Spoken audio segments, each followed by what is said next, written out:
Ever wondered what makes your drawing so natural and lifelike? What are the secrets that no one taught you before? Here I am going to unveil the secrets of what it takes to draw a perfect eye. The secret of creating realism lies in observing the objects closely and looking for patterns that are similar. I observed more than 100 images of eyes on the web and found some interesting patterns that I am going to share in this video.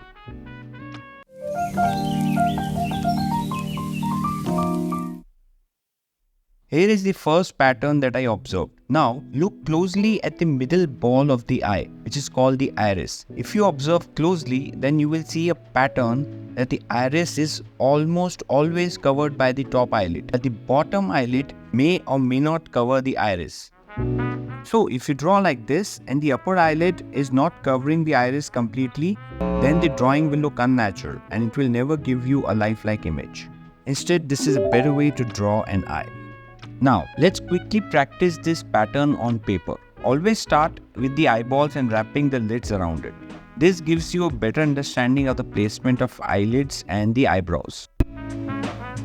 If you draw the inner eyeball like this, it will be a mistake. This drawing will look unnatural. Instead, this type of placement of the inner eyeball gives you a more natural look. I saw more than 100 smiling faces and this pattern of eye emerged. If you observe a normal versus a smiling face, you will see that as you laugh, the eyebrows drop. This is because your jaws widen and cheeks stretches upwards, pulling the lower eyelid upwards. Hence, you will observe the eyelids contract, the gap becomes small. So now, if you're drawing a smiling face, keep this in mind.